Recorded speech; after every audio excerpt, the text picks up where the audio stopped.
Es un placer poder un poco organizar con estos primeros problemas técnicos del principio este seminario sobre diagnóstico de malaria, retos y soluciones. Y para ello, pues bueno, contamos con la presencia de creo que 3 personas, 3 ponentes con una calidad investigadora y profesional excepcional para podernos comentar pues los distintos temas, los 3 temas que se van a presentar en el seminario de hoy. Os iré presentando según vayan interviniendo, así no nos despistáis de quién os va a hablar. Y un poco el seminario, pues quería mantener un poco ese hilo conductor en cuanto a diagnóstico de malaria, dada parte de su importancia de la enfermedad, como ya sabéis, y un poco mantener pues también desde ese o abordar el diagnóstico desde la parasitología, los problemas que se contemplan pues ya no solo en un centro de referencia, sino también en zona endémica, y cómo luego las herramientas de diagnóstico molecular pues pueden solventar también este problema o los distintos problemas que puede tener el diagnóstico parasitológico, como nos comentará la primera ponente, Elena Sulleiro. Ese diagnóstico molecular, aparte, o ese tratamiento molecular, no solo va a permitir el diagnóstico, sino también, como nos comentarán después, nos va a poner un poco de relevancia o detección de posibles mutaciones que pueden complicar la resistencia ante los distintos fármacos del parásito, y también, como un poco para cerrar este hilo conductor del diagnóstico, como nuevas herramientas también moleculares y de tratamiento de datos pues nos pueden poner un poco, georreferenciar esas distintas mutaciones y problemas con las resistencias, y también qué problemas están surgiendo nuevos en la aparición posiblemente de falsos positivos en un diagnóstico frente a la malaria. Yo no quiero invertir más tiempo, no quiero robarle tiempo a los ponentes. La primera que va a comentar actualización del diagnóstico parasitológico de la malaria es la doctora Elena Sulleiro, que es licenciada en Medicina y Cirugía por la Universidad de Valencia y además especialista en microbiología y parasitología. Es máster también en Medicina Tropical y Salud Internacional por la Universidad de Barcelona, y actualmente es la responsable de la Unidad de Parasitología y Salud Internacional del Servicio de Microbiología del Hospital Vall d'Hebron desde el año 2008. Siempre se ha dedicado, su actividad ha sido en el ámbito del diagnóstico de infecciones fundamentalmente importadas, tanto en técnicas parasitológicas, que es en las que se va a centrar hoy respecto a la malaria, parasitológicas clásicas, como también diagnóstico tanto serológico como molecular. Además, es profesora asociada en el Departamento de Genética y Microbiología de la Universidad Autónoma de Barcelona, y bueno, creo que es una excelente ponente para introducirnos en este seminario de diagnósticos a la malaria. Así que adelante, Elena, encantado que estés con nosotros cuando tú quieras. Muchas gracias, Pedro. Pues vamos a ver si ahora sí que pasan las diapositivas, porque a ver si los problemas técnicos continúan, pero en este caso sería culpa mía. ¿La veis pasar, la diapositiva? Sí, perfecto, Elena. Sí, ahora sí. Vale, perfecto. Bueno, pues lo que estábamos comentando, bueno, pues aún vamos a invertir menos tiempo. La causa de la malaria es la infección por las 5 especies de Plasmodium que afectan al hombre. Es un ciclo vital, produce un ciclo vital bastante complejo. Ya hemos dicho que una parte de ella se produce en el mosquito y 2 en el humano, siendo el ciclo eritrocítico el que nosotros vamos a utilizar o el que vamos a detectar sobre todo mediante la muestra de sangre y el diagnóstico parasitológico clásico. Solo 2 notas de epidemiología. Ya sabéis que la mayor parte de la carga de la enfermedad se centra en África subsahariana. Son 95% de los casos se produce en este continente, y para hablar de carga de enfermedad, pues bueno, estamos hablando de una infección que afecta a más de 240 millones de personas y que produce más de 620.000 muertes al año, principalmente en niños menores de 5 años.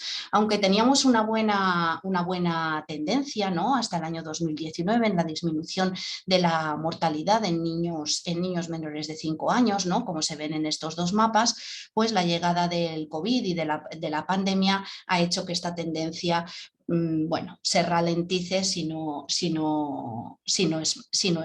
más, ¿no? Y entonces estamos volviendo a ver un aumento de la incidencia de la infección. Entrando ya en la parte de diagnóstico, que es la que a mí me toca hablar hoy, pues desde el año 2011 la OMS ya habla de que solo se deben de tratar aquellos pacientes diagnosticados de malaria, es decir, que todo aquel paciente que presenta una clínica compatible con malaria y epidemiológicamente cuadraría con una posible infección por malaria, debe diagnosticarse de forma correcta para poder acceder al tratamiento y por tanto reducir el número de complicaciones posibles. Además, este tratamiento debe de hacerse, o este diagnóstico, perdón, debe de hacerse de una forma lo más rápidamente posible para evitar la aparición de las complicaciones, ¿no? Siguiendo con los consejos de la OMS, utilizaríamos dos técnicas para este diagnóstico parasitológico relativamente rápido.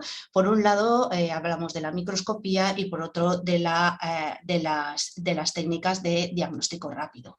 Como veis en esta tabla, prácticamente la utilización de ambas técnicas se podría hacer en paralelo, ¿no? Las indicaciones tanto de la microscopía como de la técnica rápida son prácticamente las mismas, excepto que tenemos que tener en cuenta que las técnicas rápidas no permiten cuantificar y por tanto no son una buena técnica para monitorizar la respuesta al tratamiento antimalárico, mientras que la microscopía prácticamente la daríamos, o sea, no se podría utilizar en aquellas situaciones en las cuales o no hay una infraestructura que lo permita, o no hay una toma de luz o un microscopio o un microscopista que sea capaz de hacer el diagnóstico de forma adecuada.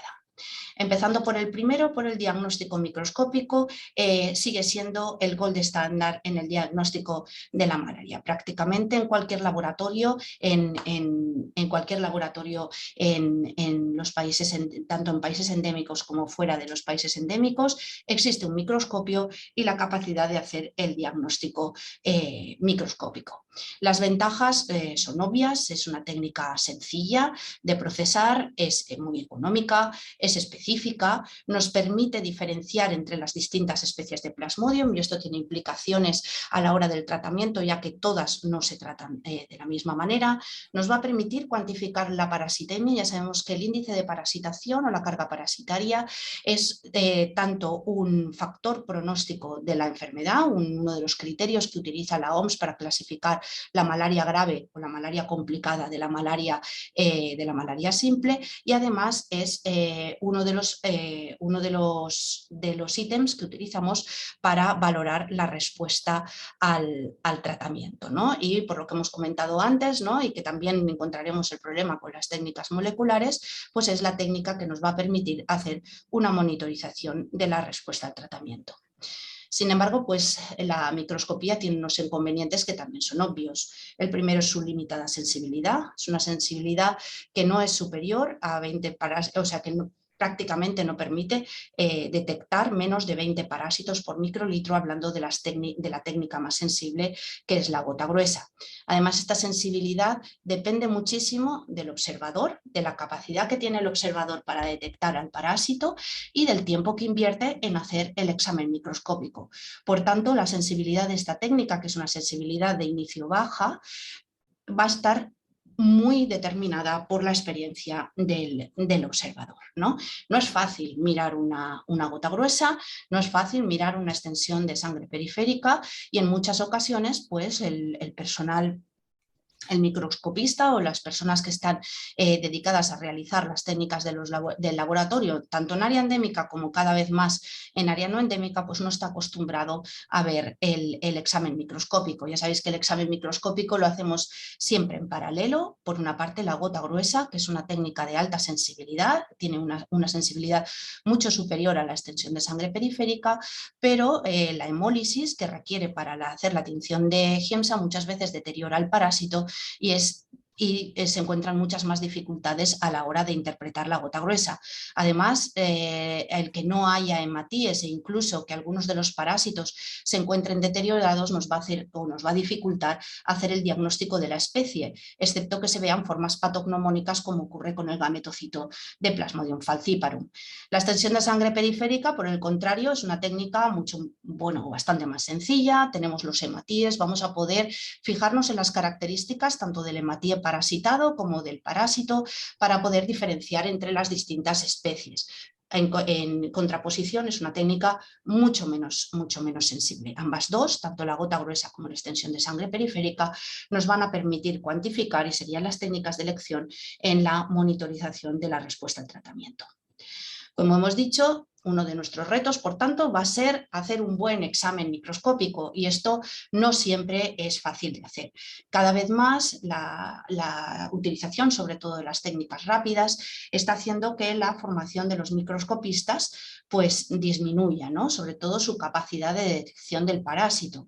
Si ya hablamos de una técnica de baja sensibilidad, pues la falta de conocimiento del parásito o del reconocimiento del parásito, pues pueden ser un problema importante y disminuir aún más la baja sensibilidad de estas técnicas. Por tanto, desde nuestro centro, ¿no? Donde ya hemos comentado antes que existe una experiencia durante muchos años, ¿no?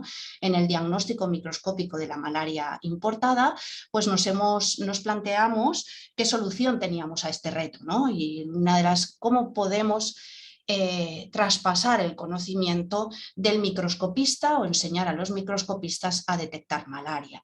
Bueno, pues la solución que se nos ocurrió es un curso de formación de microscopistas, un curso totalmente virtual, que se puede hacer de forma interactiva, realmente pues bastante entretenido, donde las respuestas a las preguntas retroalimentan el conocimiento, tanto reforzando esas respuestas correctas como razonando las respuestas incorrectas por parte del alumno. El curso también tiene la posibilidad de tener un foro de comunicación entre el alumno y el profesor, y está estructurado pues en 8 módulos que son progresivos, que empiezan con las generalidades, gota y extensión, hasta llegar a las imágenes más complejas, ¿no? Todas las actividades están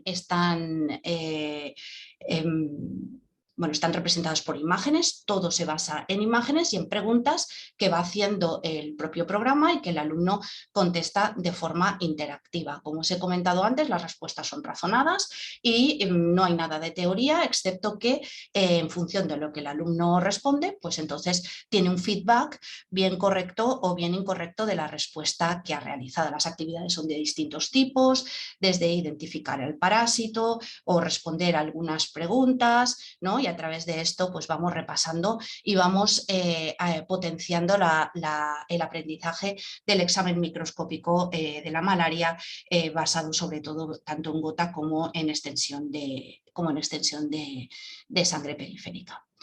Otra de las soluciones que se nos ocurrió desde nuestro centro, se planteó, fue la de utilizar sistemas automáticos que nos permitan leer o interpretar la lámina de malaria, ¿no? Para ello, este es el objetivo del proyecto Imagine, ¿no? Que es un proyecto multicéntrico que se llevan desde distintas instituciones como la nuestra, la Unidad de Drasanas Vall d'Hebron, el Instituto de Investigación de Vall d'Hebron y la Universidad Politécnica de Cataluña, y que está financiado por la Fundación Provitas. El objetivo de este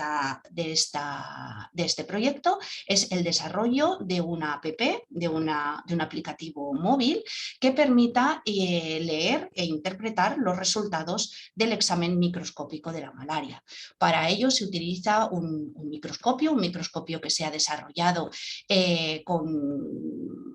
es un equipo de bajo coste, ¿no? que no supone un coste importante que se aplica al microscopio y que va a permitir mover la preparación y hacer distintas imágenes, distintas fotos de la preparación. Utilizando una serie de redes neuronales, lo que se hace es interpretar, dar un score a cada una de las imágenes de forma que se pueda llegar finalmente a la interpretación de la lámina de malaria, ¿no? Serían dos soluciones que permitirían, o que tienen como objetivo solucionar el problema de la baja sensibilidad y de la falta de experiencia del observador en el examen de la malaria.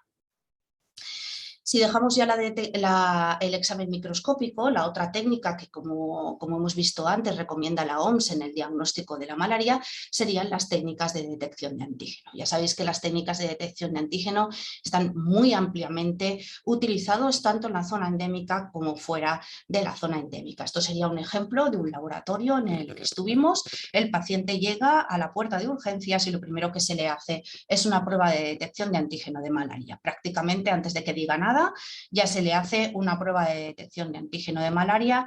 Total, todas estas fueron las que se hicieron en el rato que estuvimos en el laboratorio. Como veis, está muy ampliamente utilizada. La mayoría de ellas se basan en una tecnología por inmunocromatografía, ¿no? Utiliza los anticuerpos monoclonales principalmente para detección del antígeno rico en histidina 2 o la LDH específica de Plasmodium falciparum, y luego por otra parte un segundo antígeno, detecta un segundo antígeno que sería la LDH o la aldolasa presente también en el resto de las especies de malaria. ¿Qué decir de la prueba de detección de antígeno, ¿no? Es una prueba muy sencilla, no requiere de ninguna infraestructura, que no dependemos casi ni del enchufe, ¿no? Porque no requiere prácticamente ninguna tecnología, es muy fácil de hacer, es muy fácil de interpretar, es muy estable, es decir, no requiere de ninguna condición especial de almacenamiento principalmente, aunque a veces te encuentras las pruebas de detección de antígeno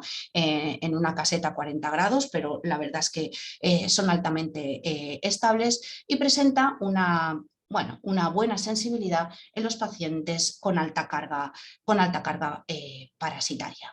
Sin embargo, no todos son ventajas, ¿no? No todos son ventajas en la prueba de detección de antígeno. La sensibilidad de la prueba de detección de antígeno, que hemos dicho que es una muy buena sensibilidad en pacientes sintomáticos con altas cargas parasitarias, disminuye mucho en pacientes con bajas cargas o con parasitemias bajas, ¿no? Puede bajar hasta un 70% en el caso de la detección de la HRP2 e incluso por debajo del 50% en el caso de la PAN malárica. No voy a hacer de spoiler de Irene, que ella nos hablará extensamente de problemas que pueden haber a nivel molecular, en el caso sobre todo de Plasmodium falciparum y de una alteración en los genes que codifican la proteína rica en histidina, que pueden afectar a la sensibilidad de la prueba rápida. Sabemos, incluso está en el insert de la mayoría de las técnicas rápidas, que esa sensibilidad disminuye drásticamente en el caso de las especies de Plasmodium ovale y Plasmodium malariae. No nos va a servir para cuantificar la parasitemia y tampoco es una buena técnica para monitorizar la respuesta al tratamiento, ya que el antígeno permanece detectable durante hasta 3 semanas después de haber hecho un tratamiento eficaz frente a la malaria. Y por último, aunque sea menos frecuente, en casos de altísimas parasitemias podemos encontrarnos la aparición del fenómeno prozona por competición en altas parasitemias en las cuales no se produce el inmunocomplejo y por tanto no hay detección. No hay banda en la prueba de detección de antígeno en parasitemias muy altas.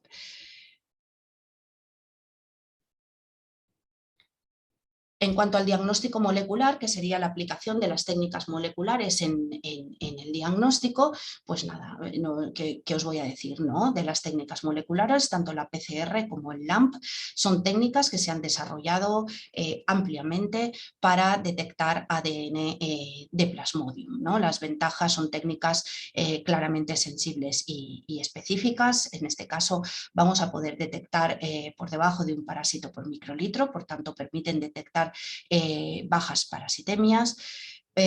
permiten diferenciar entre especies, incluso detectar infecciones mixtas, y una gran ventaja, sobre todo en laboratorios más desarrollados, ¿no? En los cuales pues, la realización de PCRs no es una cosa anecdótica, sino que está puesta en la rutina de la mayor parte de forma habitual en el laboratorio, pues es una técnica automatizada con una lectura objetiva y que permite hacer varias múltiples muestras a la vez. Como inconveniente más importante de las técnicas moleculares destacaría pues, que no permite diferenciar los parásitos vivos,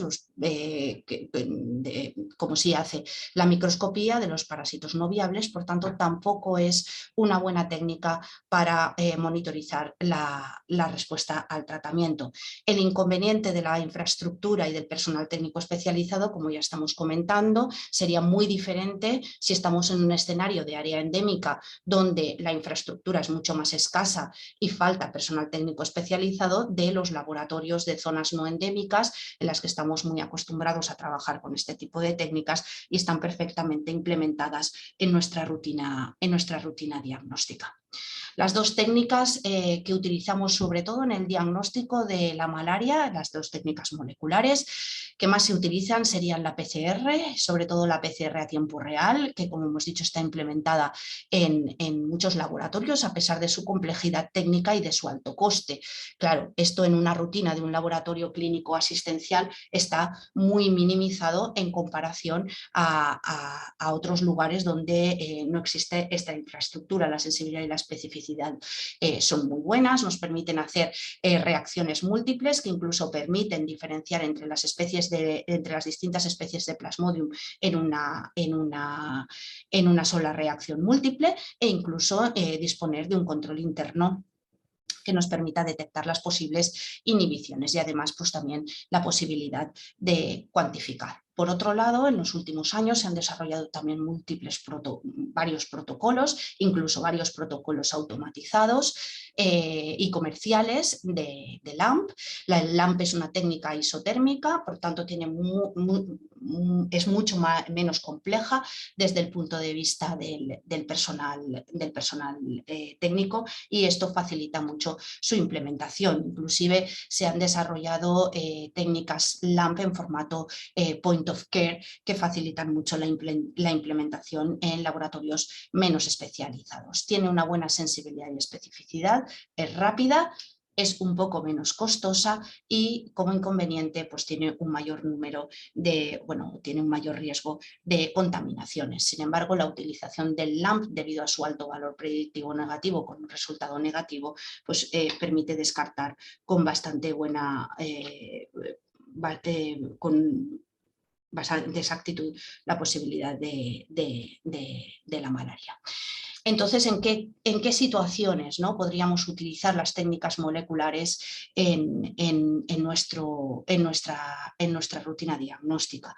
Bueno, pues en nuestro centro, igual que en nuestro centro en otros parecidos, ¿no?, en nuestro país, la PCR tiene una utilidad la utilidad más importante de las técnicas moleculares sería detectar a pacientes con bajas parasitemias, pacientes asintomáticos, pacientes paucisintomáticos que llegan del área endémica y a los cuales queremos cribar malaria, ¿no? Las características de la PCR automatizada, implementada en los laboratorios de diagnóstico, de alta sensibilidad y de una interpretación objetiva, pues hacen que sea una técnica que presenta muchas ventajas para este grupo de pacientes, ¿no? Además, la aplicación de las técnicas moleculares en este grupo de pacientes nos va a permitir detectar aquellos pacientes con malaria subclínica. Malaria subclínica o malaria submicroscópica, ¿no? Aquí entraríamos en una discusión entre ambos términos. Significa que lo que no tienen síntomas los pacientes es que no son malarias, es que no los vemos, es que es DNA residual que detectamos.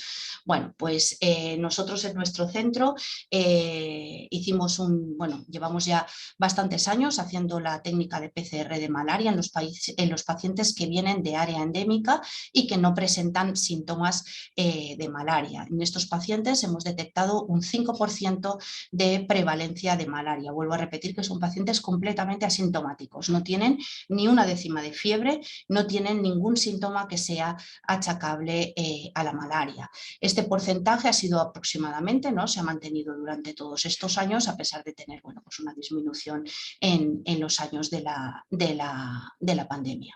Sin embargo, como nosotros somos muy pro microscopio y somos un poquito cabezotas, a todos estos pacientes que teníamos una PCR positiva a pesar de no tener síntomas, pues nos hemos mirado la gota gruesa y la extensión de sangre periférica, porque hemos dicho realmente cómo interpretamos este resultado, si no diferencia parásitos viables de parásitos no viables. Bueno, pues tengo de estos pacientes, de todos estos pacientes a los cuales la PCR fue positiva a pesar de no presentar síntomas, en un 75% de ellos la gota gruesa fue también positiva. Nos permitió ver al parásito en la gota gruesa, por tanto no hablaríamos de malaria submicroscópica, sino que hablaríamos de malaria subclínica. De hecho, cuando hablamos de malaria submicroscópica, el porcentaje de pacientes que diagnosticaríamos o que detectaríamos por PCR y no por microscopía disminuiría hasta el 1,3%, ¿no? Tengo que decir que, como hemos hablado antes, la sensibilidad es absolutamente observador dependiente y el personal de nuestra unidad pues está altamente especializado en el diagnóstico de malaria, y esto ha hecho que esta proporción disminuya tanto. En otros grupos, en otros centros parecidos al nuestro, pues los resultados han sido parecidos, ¿no? En el año 2019 ya se publicó un dato muy parecido de porcentaje de malaria submicroscópica, ¿no? Llegando a un 5,7%. Aquí se incluían también migrantes no de África subsahariana, aunque era un número pues muchísimo menor, ¿no? La mayoría de ellos sí que eran de África subsahariana. Sin embargo, justo ahora, si os fijáis en la cita, en octubre de 2022 acaba de publicarse un artículo también con una experiencia muy semejante del Hospital Ramón y Cajal, donde aquí el porcentaje es muchísimo más alto, ¿no? Estamos en un 14,25%. Como diferencia con los otros dos estudios, decir que en este grupo de pacientes, en este último estudio, solo se han incluido a los pacientes que hacía igual o menos de 3 años que habían llegado, ¿no? Mientras que en los otros dos estudios no había límite en el tiempo de regreso del viaje. En este caso, en el caso de los pacientes de áreas no endémicas, pues el objetivo de detectar a los pacientes con malaria submicroscópica sería pues tener acceso al tratamiento ante el riesgo de una posible reactivación de la malaria. No tendría tanto el sentido de detectar posibles reservorios ni tampoco la posibilidad de transmisión autóctona. Tengo que decir que en los 3 estudios, sobre todo estábamos hablando de pacientes provenientes de África subsahariana, del oeste de África, ¿no? Principalmente Guinea Ecuatorial y Guinea-Conakry. Sin embargo, en el área endémica este escenario pues, varía bastante, ¿no? Ya hemos comentado que las técnicas moleculares tienen grandes ventajas, pero la facilidad que nos supone tener un laboratorio con infraestructura y con personal técnico, pues aquí fuera del área endémica se convierte pues, en un auténtico, y aquí de verdad un auténtico reto, ¿no? La PCR ha sido una técnica que se ha intentado implementar para el diagnóstico de distintas infecciones en el área endémica, con unos resultados muy variables, pero hay que tener en cuenta pues, que los cortes de luz, la falta de infraestructura, la necesidad de hacer una extracción del ADN manual o mucho más sencilla, la posibilidad de contaminaciones, pues ha hecho que los resultados de la implementación de las técnicas moleculares en área no endémica pues tengan unos resultados mucho más pobres que en los laboratorios donde sí tenemos la suerte de poder contar con equipamiento adecuado. En estas situaciones el LAMP ha funcionado mucho mejor, es una técnica que se ha implementado mucho más en área no endémica, precisamente por su facilidad de utilización, por necesitar una menor infraestructura y, como hemos comentado antes, incluso existen ya algunas técnicas del LAMP en formato point of care. Otra alternativa a la utilización de las técnicas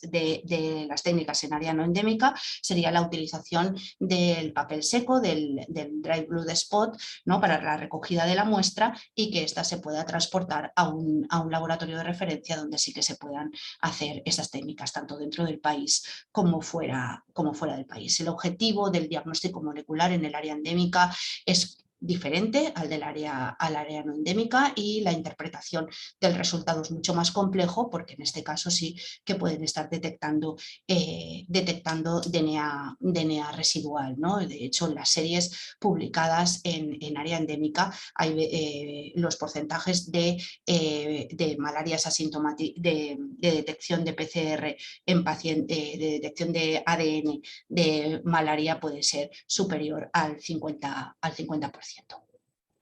Y ya por último, pues bueno, todos estos retos diagnósticos, ¿no?, tanto al nivel del examen microscópico, como luego hablaremos de las técnicas de detección de antígeno o de las técnicas moleculares, pues hacen que se estén implementando y se estén desarrollando otras alternativas, ¿no?, completamente diferentes a las que estamos comentando, como por ejemplo el desarrollo de citómetros de flujo parecidos a los que hacen el sedimento urinario, ¿no?, o que hacen la diferenciación celular hematológica, en la cual, pues por distintos pesos y marcando a los hematíes parasitados, permiten también cuantificarlos de la misma forma que lo hacen con las células hemáticas, ¿no? Luego también existen distintos dispositivos que se están implementando, como por ejemplo basados en en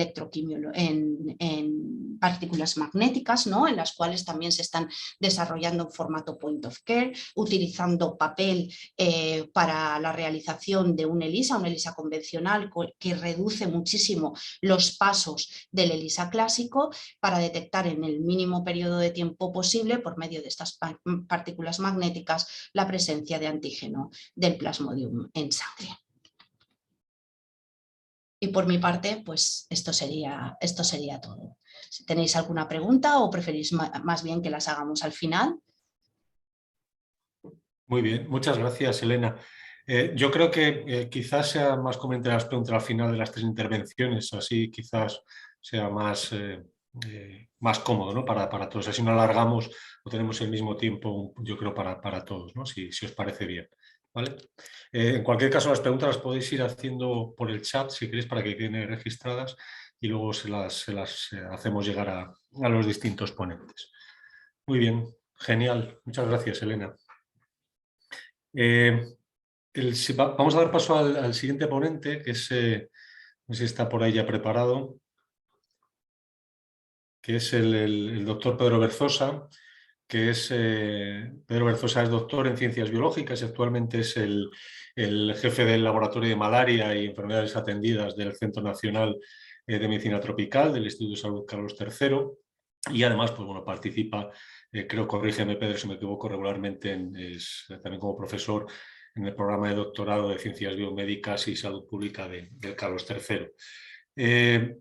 Pedro Ferzo es investigador, como digo, del Centro Nacional de Medicina Tropical, y ha sido y es pues, investigador principal de diversos proyectos siempre relacionados con la malaria, y actualmente, corrígeme también si me equivoco, creo que estáis involucrados en determinar un poco, seguir con determinar el nivel de mutaciones relacionadas con la resistencia, fundamentalmente en zonas de Guinea Ecuatorial y Etiopía, y pues, bueno, establecer un poco la diferencia o el diferente nivel de endemicidad y transmisión de la malaria en esas zonas, y georreferenciar, hacer un mapa georreferenciado de la distribución de los distintos genotipos que podáis encontrar, y un poco esos genotipos resistentes y un poco de esas zonas de estudio y por especie, ¿no?, de Falciparum y Vivax.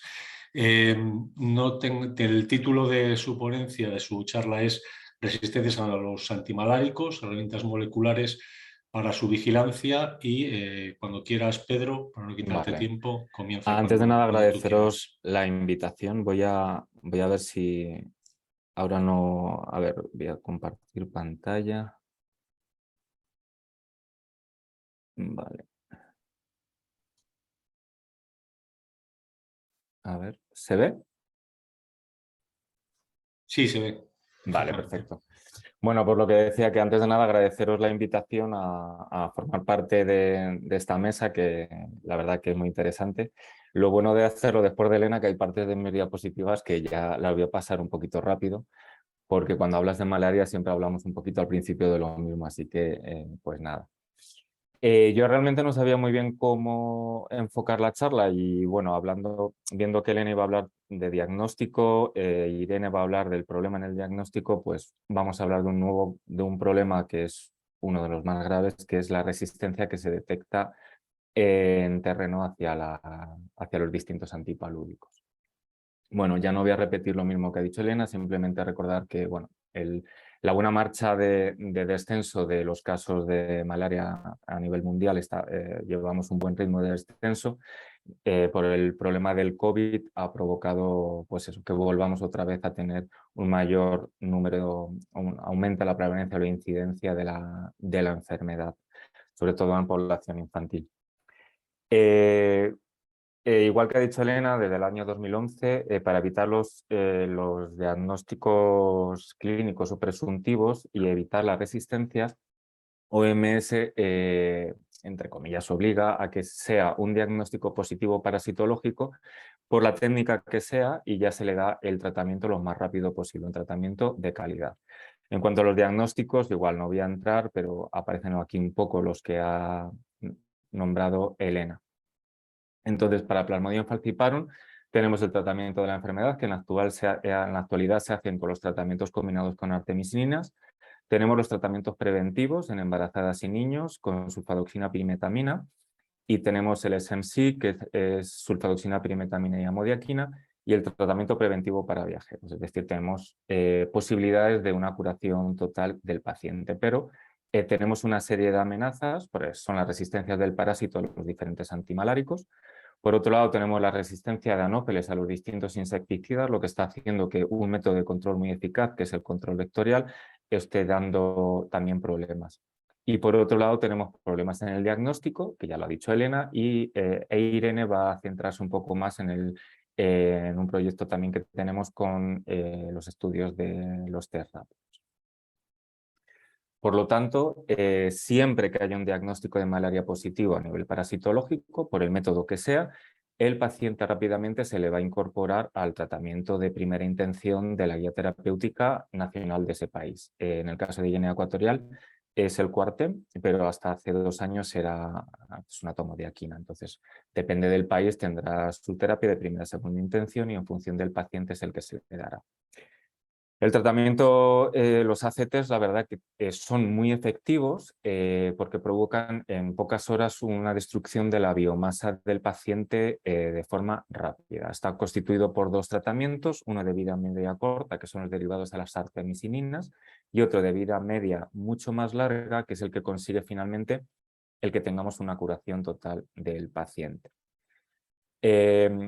Lo que sí es necesario es que estos tratamientos que están en las zonas endémicas sean testados cada 2 años mediante los estudios de eficacia terapéutica para ver que están funcionando de forma correcta. Si en este caso, en el terreno, detectamos que ha aumentado o hay una resistencia superior al 10%, tendríamos que hacer la incorporación de un nuevo ACT que permita la curación del paciente. En la vigilancia de los tratamientos se hace también controlar las parasitemias en los 3 primeros días para ver el aclaramiento parasitario cómo se está realizando, porque normalmente cuando das en un estudio de eficacia, cuando das el tratamiento, a las 24 horas se hace un testeo del paciente y se comprueba que ya a microscopía es complicado poder ver estos parásitos.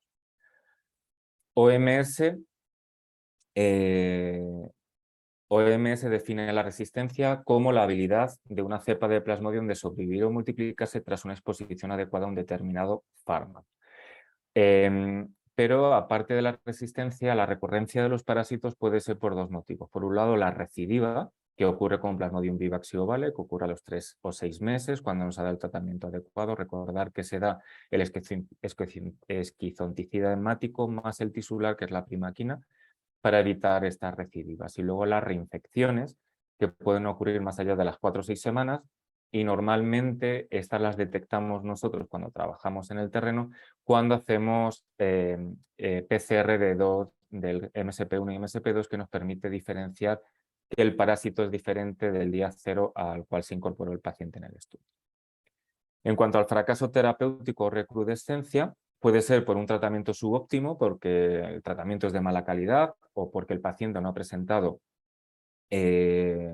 una adherencia al tratamiento adecuada. Eso nos ocurría, por ejemplo, mucho cuando dábamos artesunato de amodiaquina y no estaba coformulado, se daban pastillas diferentes, o resistencia verdadera, que es cuando se confirma por las técnicas moleculares. A pesar de todo, los ACT sigue siendo uno de los tratamientos más adecuados y de los que mejor está funcionando por ahora, salvo en el sudeste asiático, donde se están haciendo nuevas combinaciones para intentar que la alta resistencia que hay esté controlada. Bien, las resistencias a casi todos los antipalúdicos se generan en el sudeste asiático y luego se van moviendo a diversas partes, sobre todo al continente africano, que entran por la costa este. El por qué se generan en el sudeste asiático tiene que ver mucho con la variabilidad genética.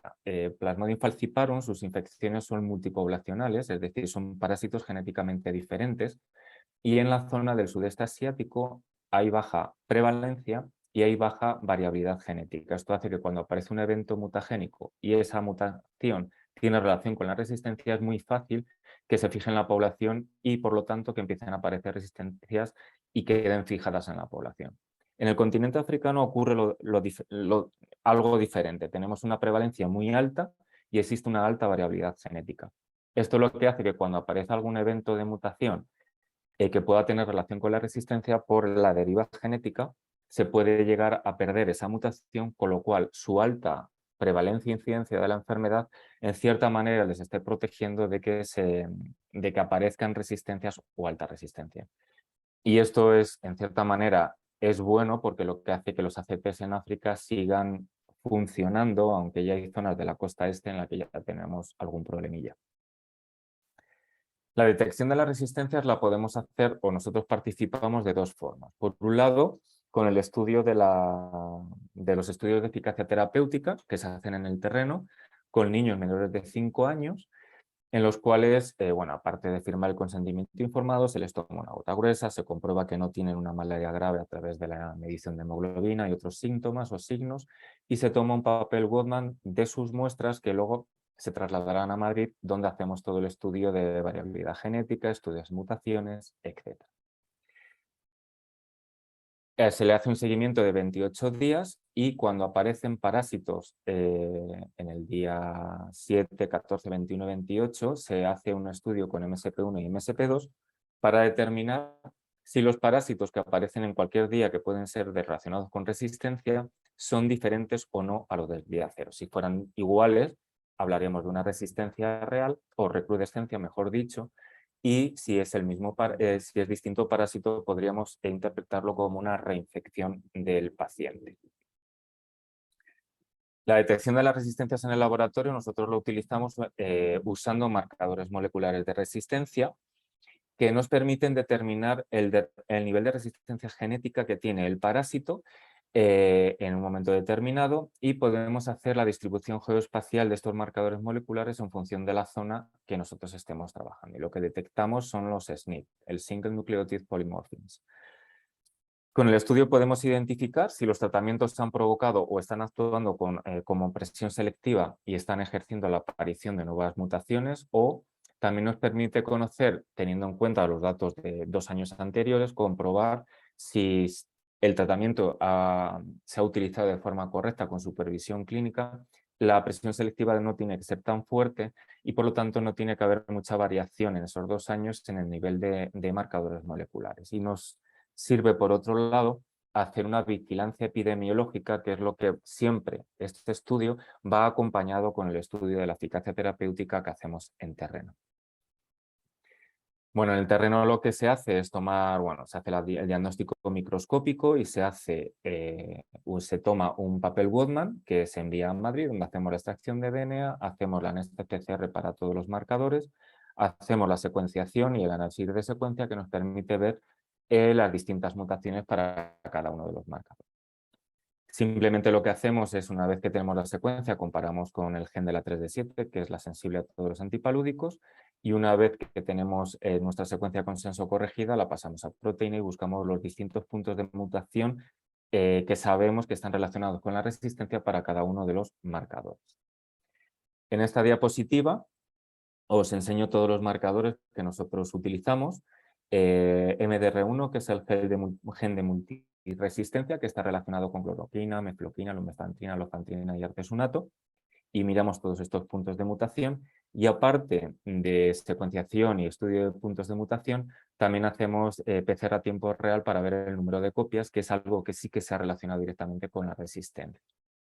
CRT se relaciona con cloroquina y amodiaquina, y en realmente se utiliza siempre para comprobar en algunos puntos donde se está utilizando amodiaquina, sea para el SMC o como asociado a los artemisininas, para ver cuál es el estado de las mutaciones de resistencia. Ambos proteínas se encuentran en la vacuola parasitófora del parásito.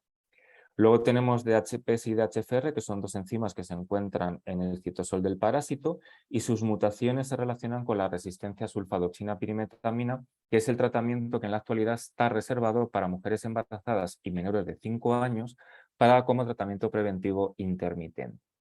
Y luego tenemos el PFK13, que se relacionan sus mutaciones con la resistencia a las artemisininas. Bien, voy a centrar un poco el Fansidar y el tratamiento preventivo con sulfadoxina pirimetamina para hablaros de sus mutaciones de los genes que están implicados en la resistencia a este tratamiento. El Fansidar se utiliza tanto en embarazadas como en menores de 5 años. La malaria en embarazadas produce anema, fiebre, etcétera, y una mortalidad, sobre todo con malarias severas y a veces hemorragias. En cuanto al feto, le produce en algunos casos aborto y algo traumático en estas zonas, que se producen partos de bebés muertos. A veces se produce infección congénita, pero la transmisión vertical no es de lo más frecuente.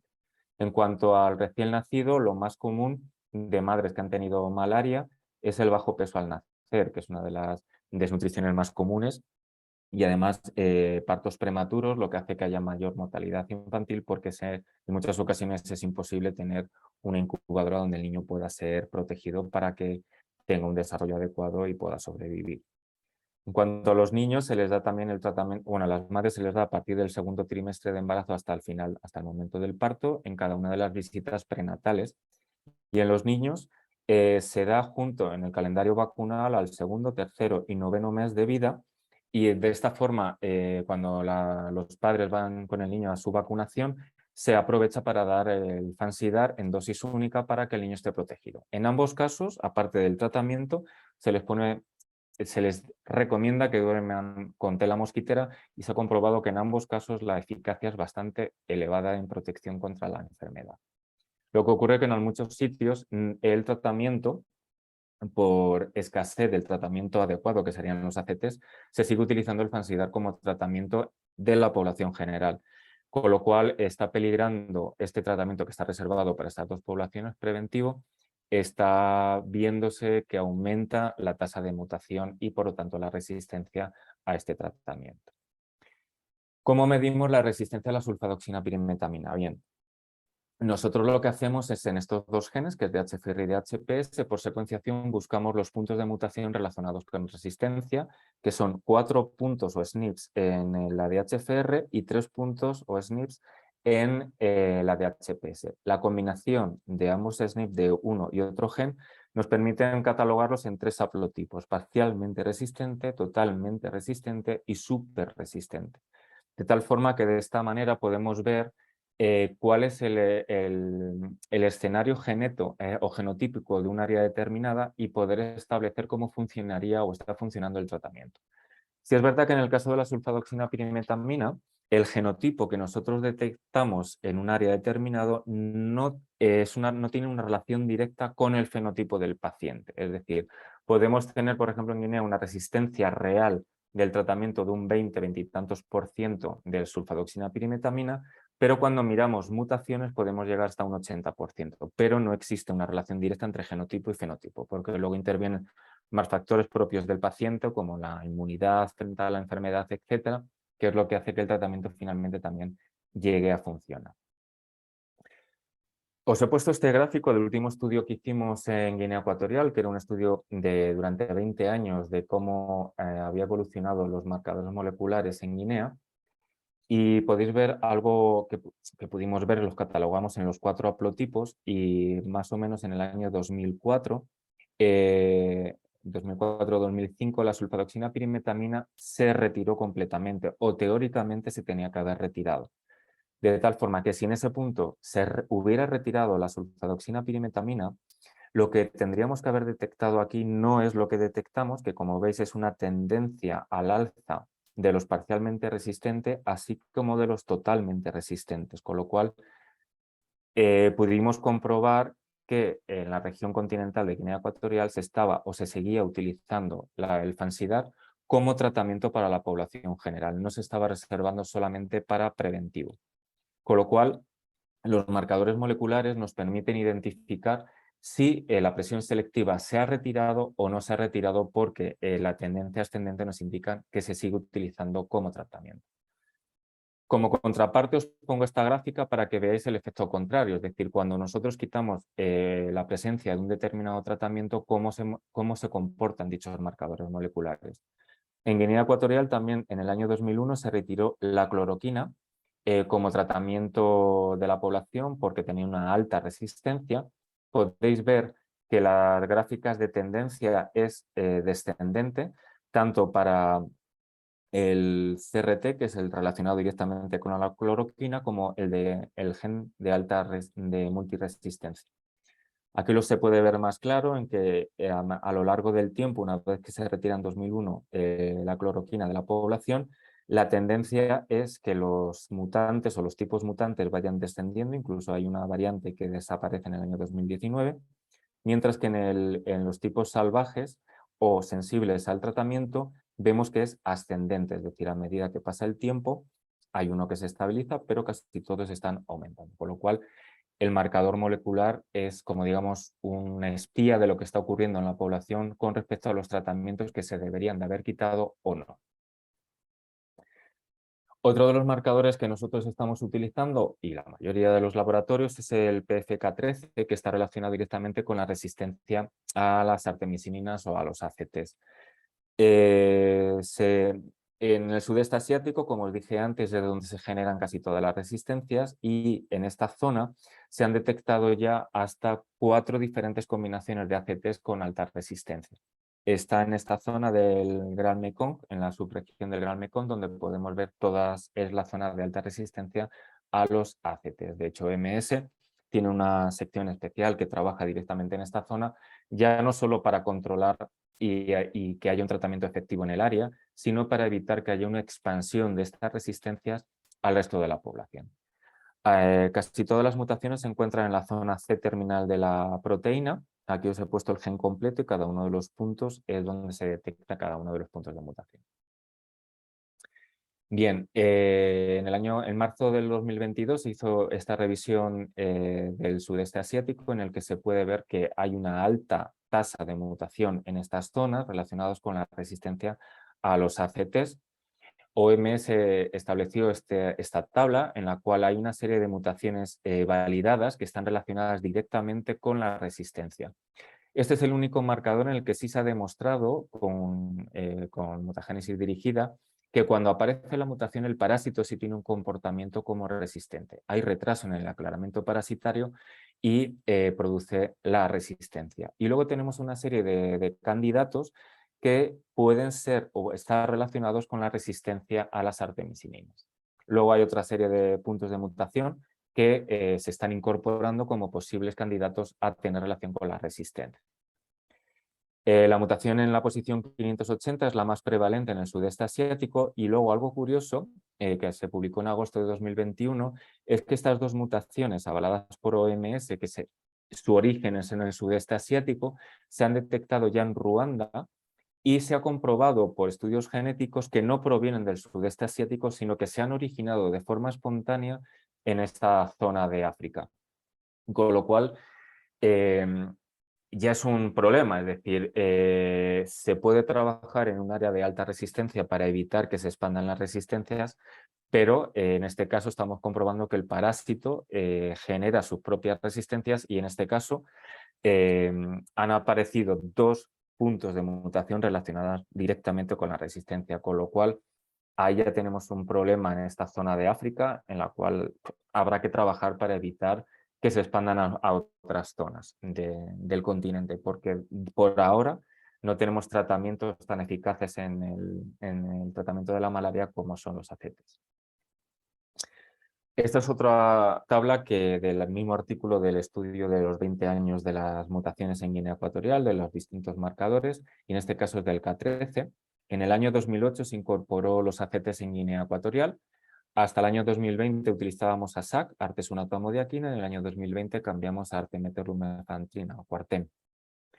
Bien, podemos comprobar que en el año 2019 hay un aumento de las mutaciones no sinónimas, es decir, mutaciones que sí que se pueden considerar que pueden llegar a ser peligrosas porque hay un cambio de aminoácido, si comparamos con otros años. Sí que detectamos una mutación, la 469, que es una mutación que aparece en otras zonas de África, pero como mutación no sinónima, es decir, con cambio de aminoácido. Nosotros la hemos detectado incluso 2 veces en el año 2019, pero en este caso es una mutación sinónima. Por ahora no hay cambio de aminoácido, por lo tanto no es peligrosa, pero sí que hay que estar alerta y seguir vigilando en Guinea porque está claro que este punto de mutación es una zona muy sensible y que en cualquier momento sí que puede haber un cambio a no sinónima y tener un efecto ya en la resistencia a los ACTs.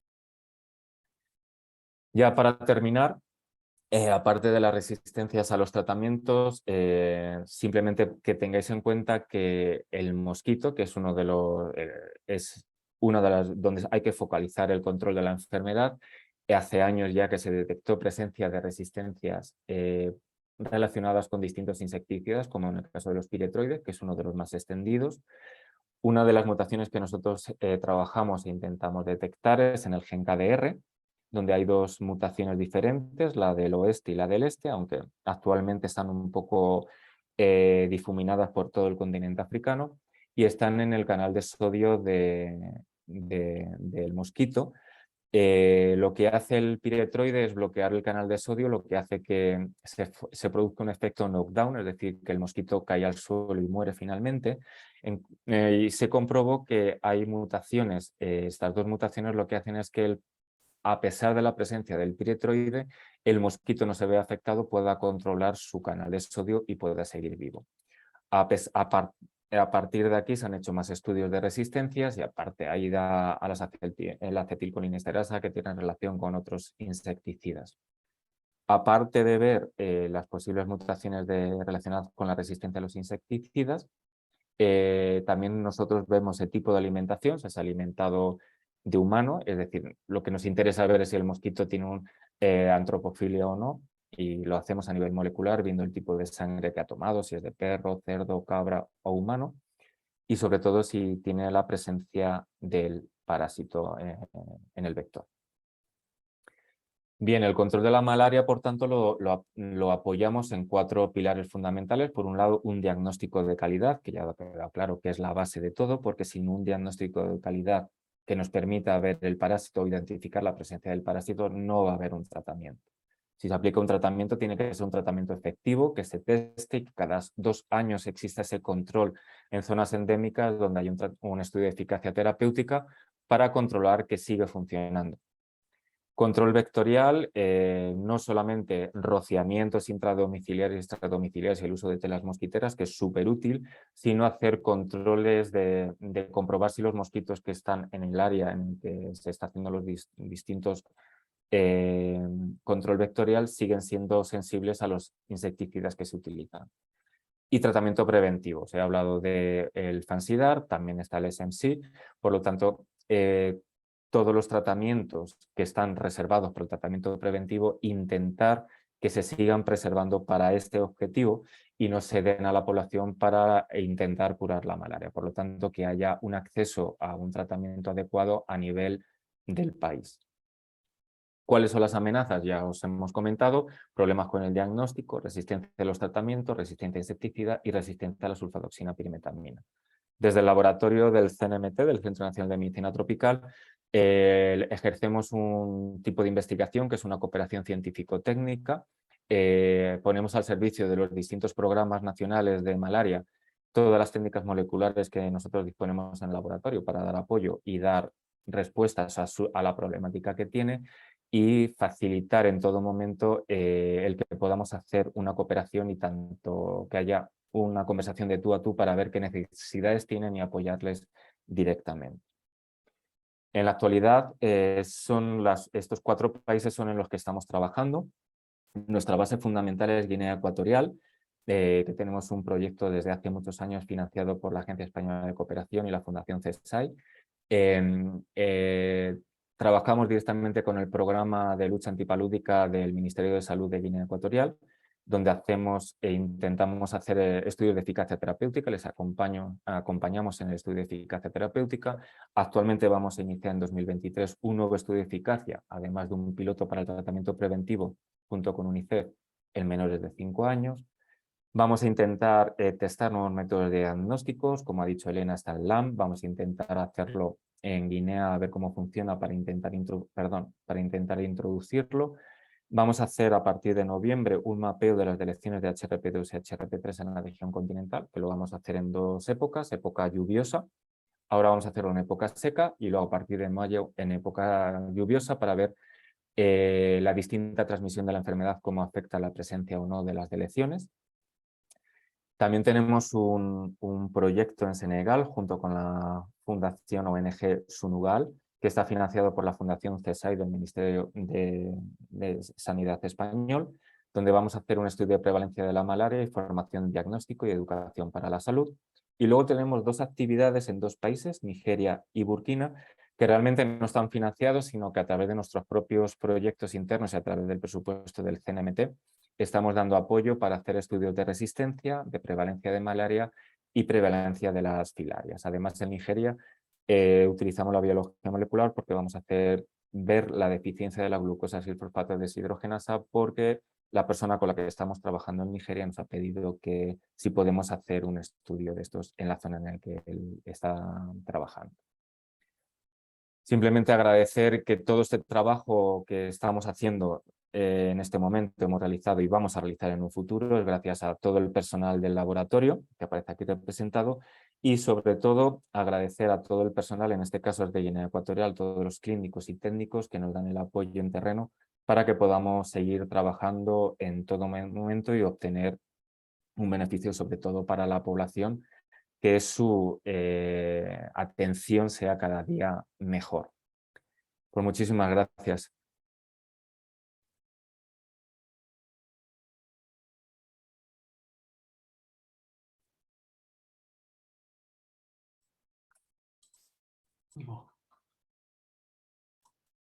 Estoy aquí, ¿no? Sí, muchísimas gracias, Pedro.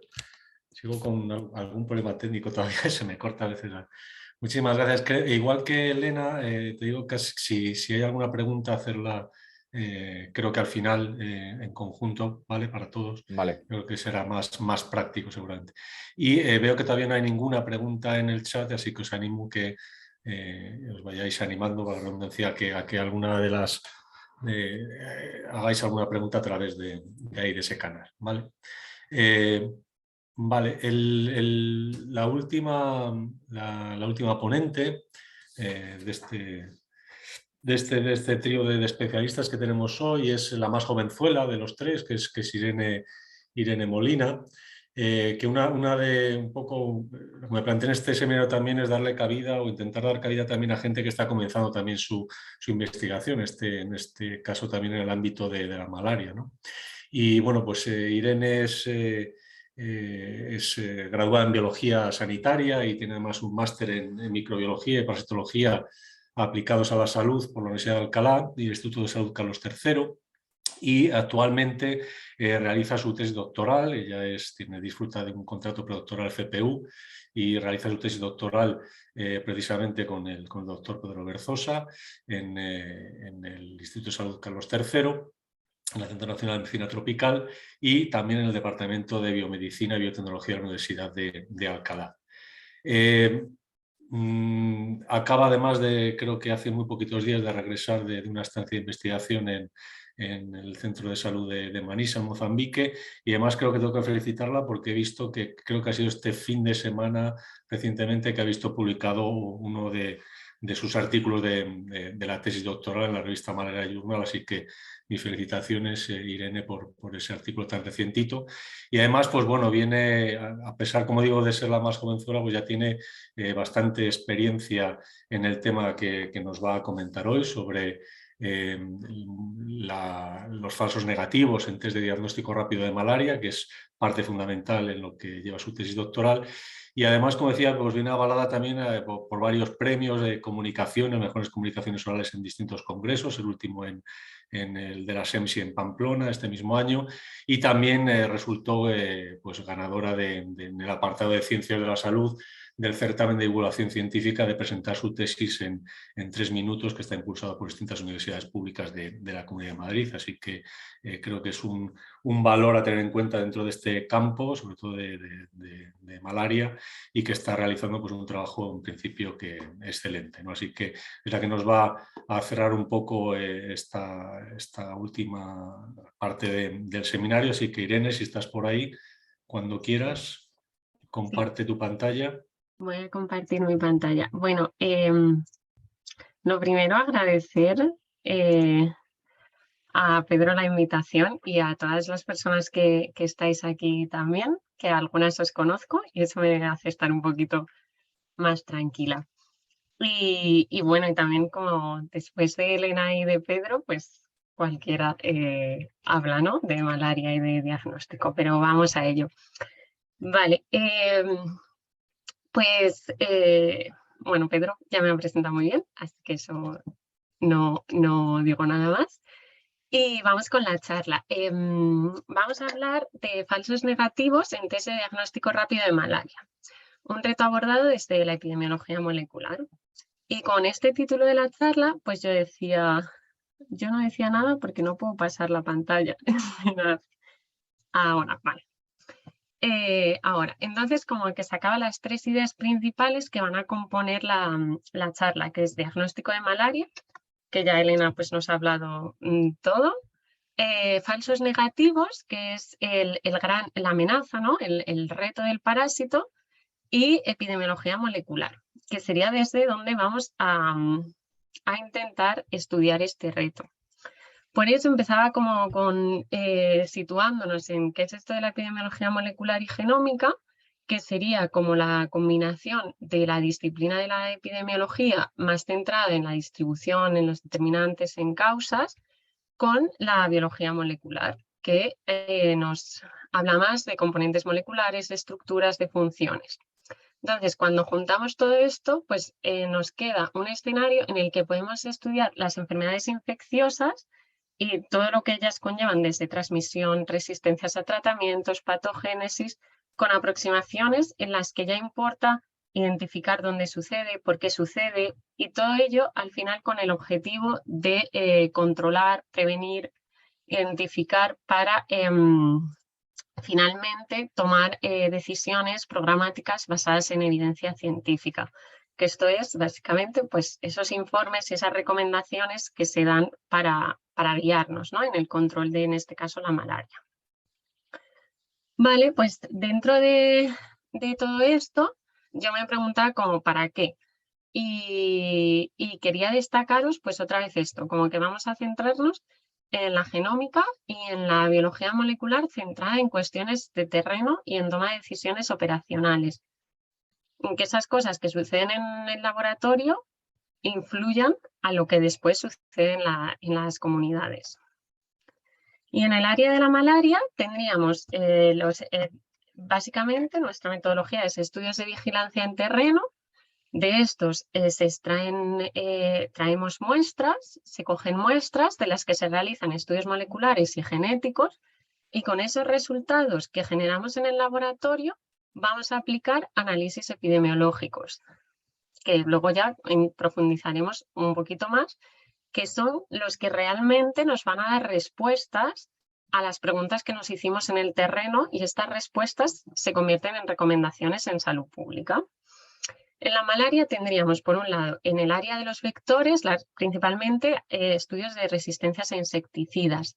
En el área de transmisión de enfermedad estaría más dedicado a la identificación de fuentes, a la intensidad de transmisión. Y luego, más centrada en el parásito, tendríamos a resistencias antimaláricos, que ya lo ha contado Pedro, y mecanismos de evasión al diagnóstico, que es en lo que nos vamos a centrar este ratito. ¿Por qué empieza a ver, o sea, por qué nos interesa esto, ¿no? Porque el parásito empieza a evadir el diagnóstico.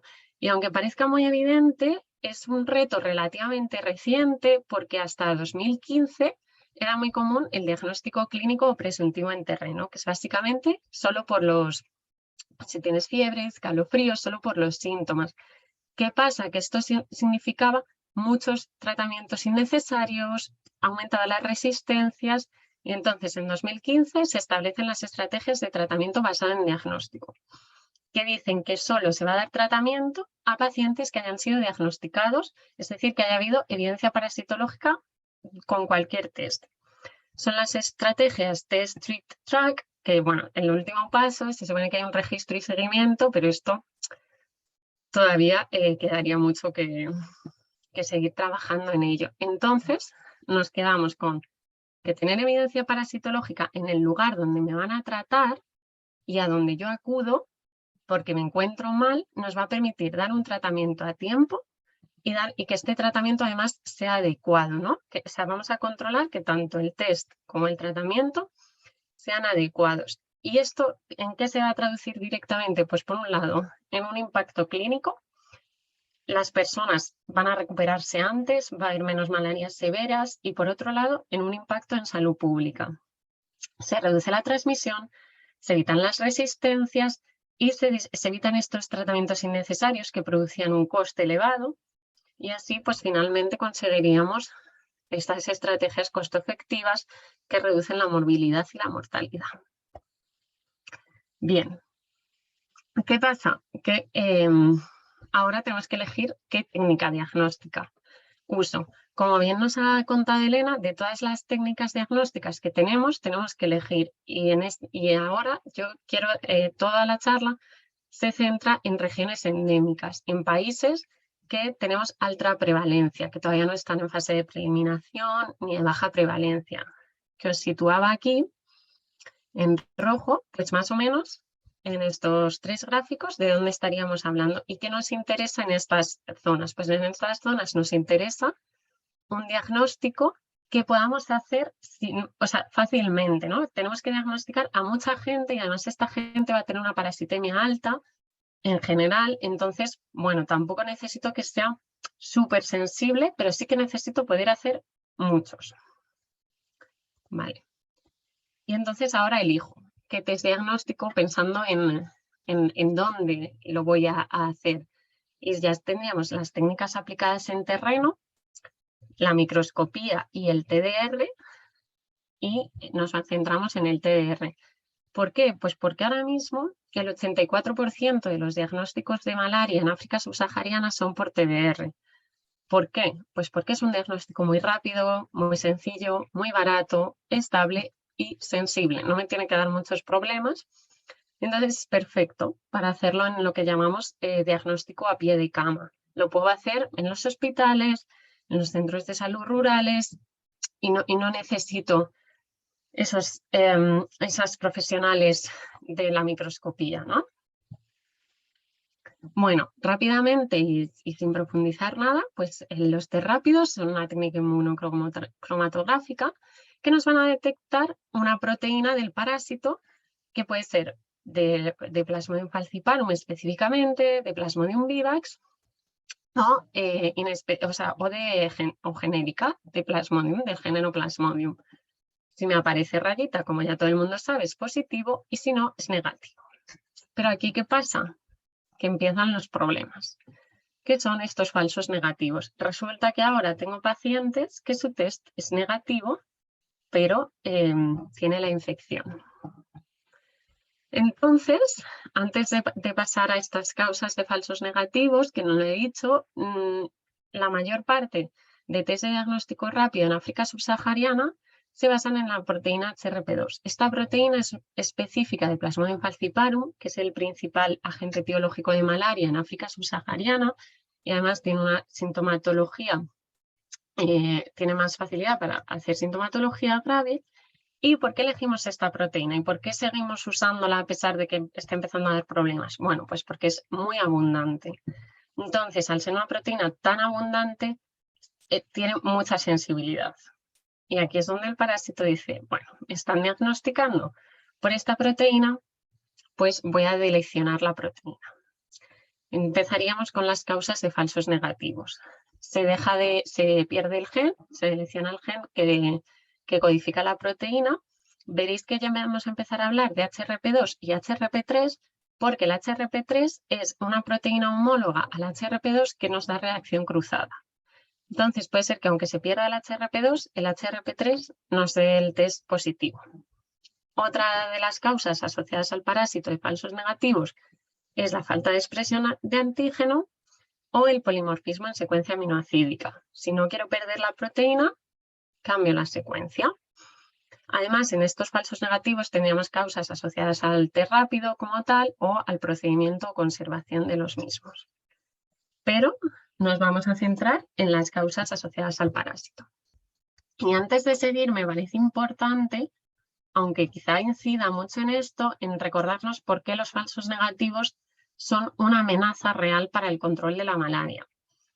Y que además va a tener mayor impacto en estos países de baja prevalencia de malaria que han hecho mucho esfuerzo en llegar a un momento de control o preeliminación de malaria. Bien, ¿qué pasa? Si hay un falso negativo, hay una falta de diagnóstico. Si hay una falta de diagnóstico, hay una falta o retraso, por lo menos, en el tratamiento.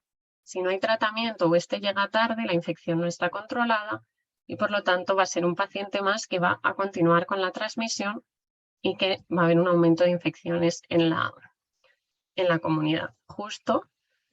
Como consecuencia tenemos justo lo contrario de las estrategias, de lo que queríamos con las estrategias de tratamiento basadas en diagnóstico, que es un aumento de la transmisión, la morbilidad y la mortalidad.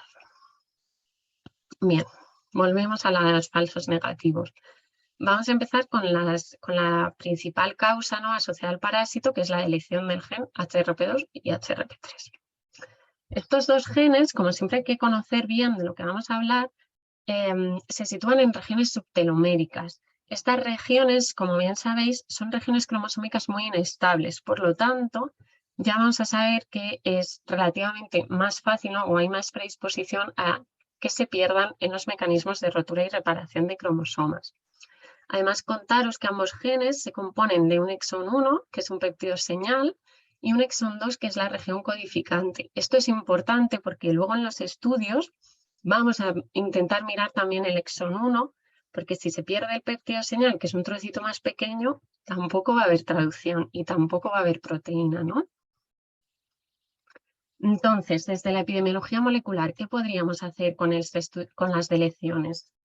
Podríamos mirar patrones de delección, patrones de delección y puntos de corte que serían más asociados a la biología molecular, y luego más con la epidemiología, ¿no?, miraríamos factores asociados a detección de delecciones y frecuencia y distribución de delecciones. ¿Qué pasa? Que al ver este panorama, que es que realmente se están describiendo estas delecciones en muchos países endémicos de malaria, OMS dice, bueno, vamos a dar unas directrices para que vuestros estudios de vigilancia molecular sirvan para decisiones programáticas. Y aquí tenemos el protocolo de OMS, que nos dice que hay que mirar 4 cosas. Hay que mirar cuántos falsos negativos tengo sospechosos de delección. ¿Cuál es la frecuencia real de las delecciones? Porque a lo mejor estos falsos negativos no son por las delecciones. Y tengo que mirar el valor predictivo de los falsos negativos de HRP2 para estudiar las delecciones. Es decir, de estos falsos negativos, ¿cuántos tenían delección? Y por último sería identificar las provincias en cada país con más delecciones, porque serán estas en las que tengo que quizá hacer un estudio más a fondo o incluso cambiar de test rápido. Cuando hablamos de cambiar de test rápido, realmente si nos situamos en programas nacionales de malaria, requiere mucho esfuerzo, ¿no? Y así nos ponen la OMS exactamente qué quiere que hagamos, ¿no? Cuáles son las fórmulas que quiere que estudiemos para valorar este riesgo de los falsos negativos por delecciones. Y de esta, la primera sería la de los falsos negativos. ¿Cuántos casos tengo de falsos negativos entre el total de mis casos de malaria, de falsos negativos por TDR basado en HRP2? Luego, ¿cuántos casos tengo de delecciones entre esos falsos negativos por el total de mis casos de malaria? Y este es el dato que nos va a decir si podemos seguir usando test basados en HRP2 o si tenemos que cambiar. Y esto es un umbral que a lo mejor ahora se vuelve a cambiar, pero hasta ahora es, si mi intervalo de confianza del 95% no está dentro del 5% de prevalencia de delecciones, no hay riesgo. Si es superior al 5%, tengo que cambiar de test. Y si está en medio, todavía no es concluyente.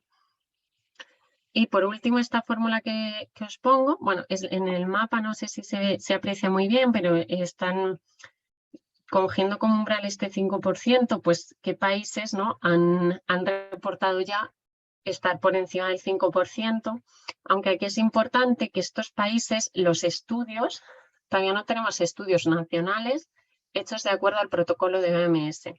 Entonces, no podemos llegar a estas decisiones programáticas, a cambiar programas nacionales, si el estudio no está, si no es nacional, ¿no? Si yo solo tengo un trocito de Eritrea, no puedo decir al gobierno, oye, cambia el test, ¿no? Bueno, y por último, el valor predictivo positivo.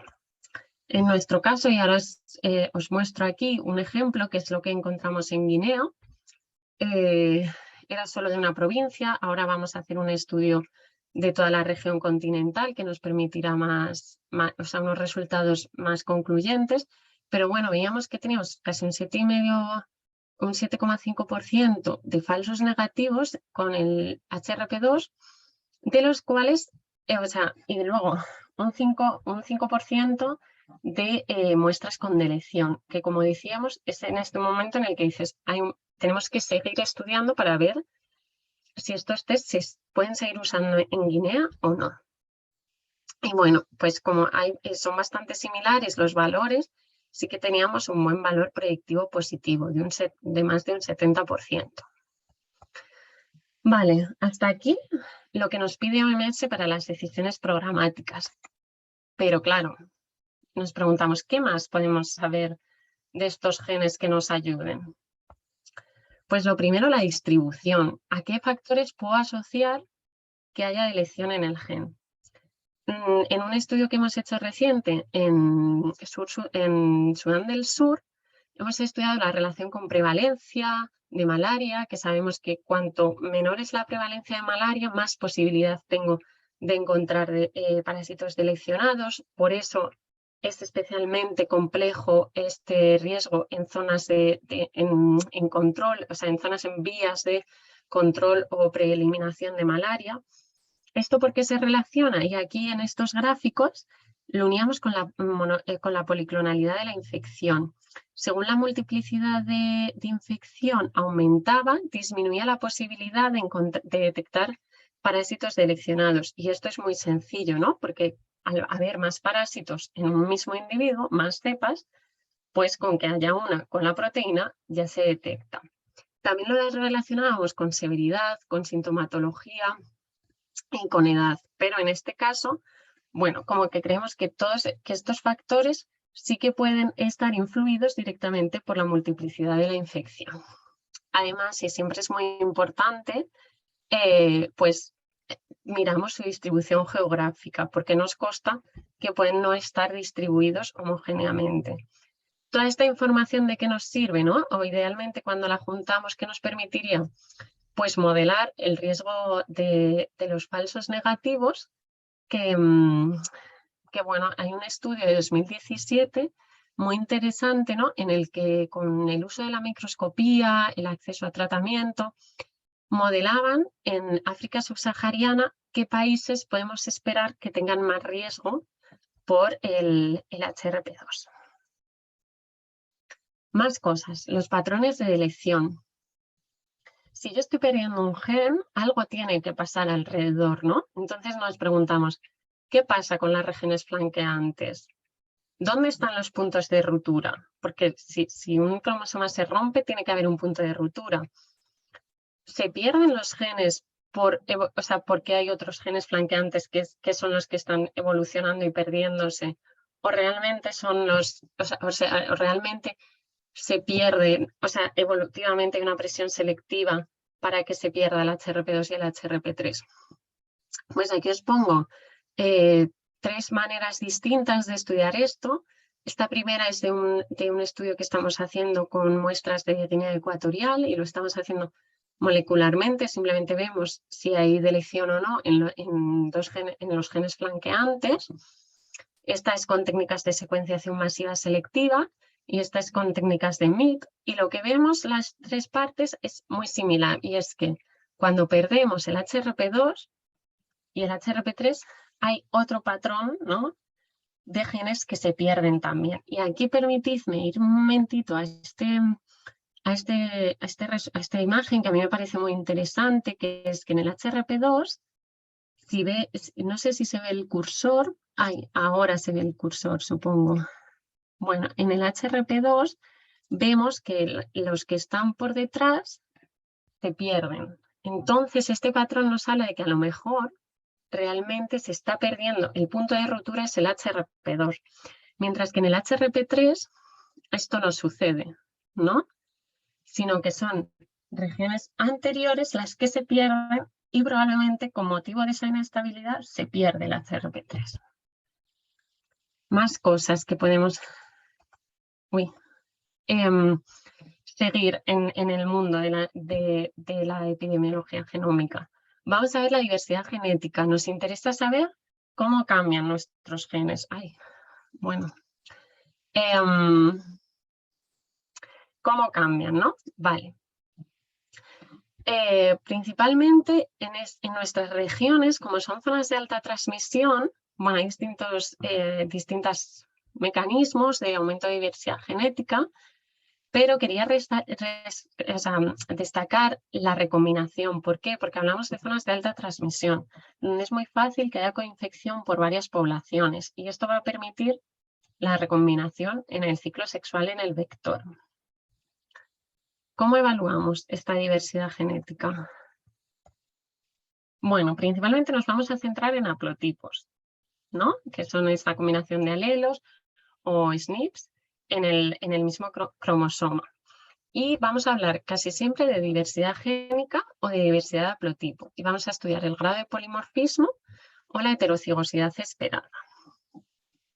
Sobre la heterocigosidad, a mí me gusta mucho este estudio de 2021 en el que vieron para ver, simplemente estudiando la diversidad de haplotipos, vamos a ver qué está pasando con nuestro gen.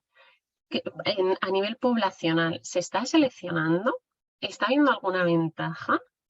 ¿Y cuál es la respuesta? Pues la respuesta es que para el HRP2, si miramos la homocigosidad de haplotipo, vemos que los parásitos seleccionados tienen muchísima homocigosidad, es decir, el parásito que ha perdido el gen es el que se selecciona. Miren la línea roja, cómo hay claramente,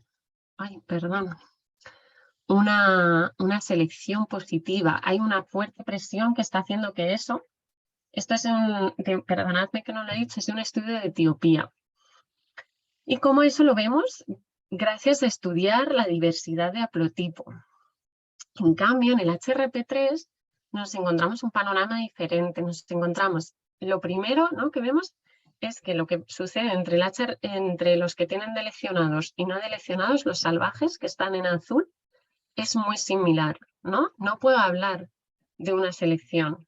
Sí puedo hablar de que a lo mejor hay múltiples, ven por aquí que hay distintas líneas más gruesas, que puede haber múltiples orígenes independientes de que estos genes se seleccionaran. Y si vinculamos esto con lo anterior que hemos visto del HRP2 y del HRP3, que voy a ir un momentito, de los patrones con las regiones flanqueantes, vemos que sí que nos da pistas de que a lo mejor en el HRP2 sí hay una presión selectiva, sí se están seleccionando los parásitos que pierden el gen, y en cambio en el HRP3 esto, como no es la diana principal, pues puede ser que no esté sucediendo así, ¿no? Que haya otros mecanismos por los que estos parásitos seleccionados de HRP3 están apareciendo.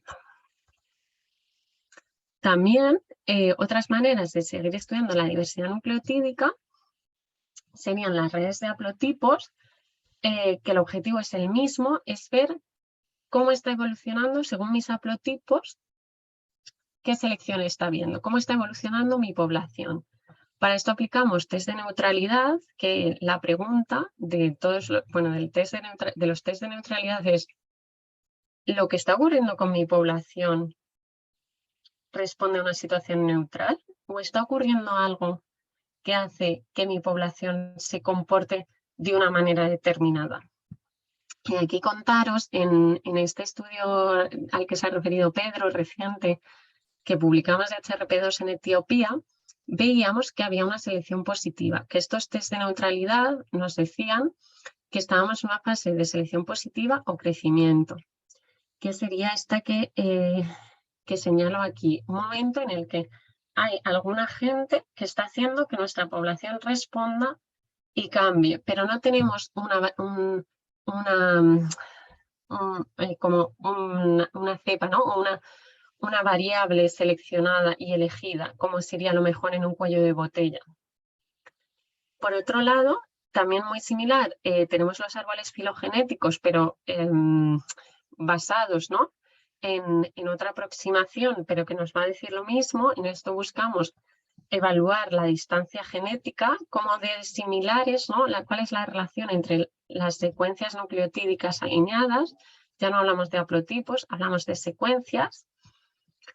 Y bueno, pues básicamente al final queremos responder o conseguir evidencia de lo mismo, que es qué está pasando evolutivamente, pero desde otro lugar lo hacemos. Y aquí también contaros que basado en nuestro estudio en Etiopía, pues veíamos lo mismo, ¿no? Que teníamos ese momento de selección positiva y diversificación. Bueno, una manera más que a mí personalmente me gusta mucho es a través de microsatélites. Ay, perdonad. Para la genética de poblaciones. Los microsatélites, como sabéis, pueden ser neutrales, entonces elegimos zonas muy variables, pero que evolucionan neutralmente, y entonces esto nos va a hablar de nuestra población, cómo evolucionan nuestras poblaciones. Y este es un estudio de Perú en el que veían que, bueno, que esto es de 2001, no lo tengo señalado, disculpen, y esto es de 2005, y hablaban de cómo aumenta la diversidad en la población, la diversidad genética en estos años. Entonces, esto ya nos habla de que hay mucha diversidad. Y luego nosotras nos hacemos la pregunta de, vale, esto es neutralmente, o sea, con microsatélites neutrales, ¿qué está ocurriendo con mi población de parásitos? Ahora quiero ir específicamente al HRP2. ¿Cómo puedo vincular lo que está pasando con el HRP2? Y entonces introducimos microsatélites adaptativos. y seleccionamos 5 marcadores moleculares, microsatélites, flanqueantes al HRP2. Bueno, seleccionaron. Y el resultado, fíjense, es un resultado de 2005 y ahora lo comentaremos por qué es importante tener en cuenta la fecha, porque veían que el origen de la deleción era múltiple, que no era clonal. ¿Esto cómo lo vemos? Bueno, vemos que los parásitos con HRP2 representados en azul están en clústeres híbridos con los parásitos sin HRP2, que serían los representados en amarillo. Entonces, puede ser que haya mezcla de poblaciones, ¿no? Que el HRP2 esté surgiendo de manera espontánea. Hay parásitos que lo pierden espontáneamente o que haya una introducción. Lo que desde luego sí que vemos es que no hay clústeres prácticamente únicos de parásitos seleccionados. ¿Por qué digo que esto tenemos que tener en cuenta que es de 2005? Porque puede ser que se relacione comparado con el resultado de ahora de 2019, en el que ya decimos, oye, sí hay una selección clonal. Con este momento de aumento de la diversidad, de selección positiva, para después selección clonal. Y bueno, ¿cuál es el sentido biológico? O sea, ¿cuál es el sentido final, ¿no? de salud pública, no biológico, perdón, para este estudio? Pues saber si existe una presión selectiva, ¿no? Saber que los parásitos están perdiendo el HRP2 con un sentido seguro, ¿no? ¿Y cuál es este sentido? ¿Cuál es la fuerza que hace que se cambien? ¿Es los cambios de estrategia? ¿Es el uso de los test basados en HRP2? ¿Está relacionado con otros cambios de estrategias? ¿Es simplemente algo que en realidad la diana es otra, pero como veíamos, puede ser que se esté perdiendo en consecuencia? Y todo esto nos interesa porque al final tenemos que predecir qué va a pasar con las futuras poblaciones, qué consejería se puede dar respecto al HRP2, ¿no? Hasta aquí hablaríamos de deleciones de HRP2 y pasaríamos brevemente a polimorfismo en la secuencia, que es, ya hablamos de secuencias aminoacídicas y vemos que hay mucha variabilidad.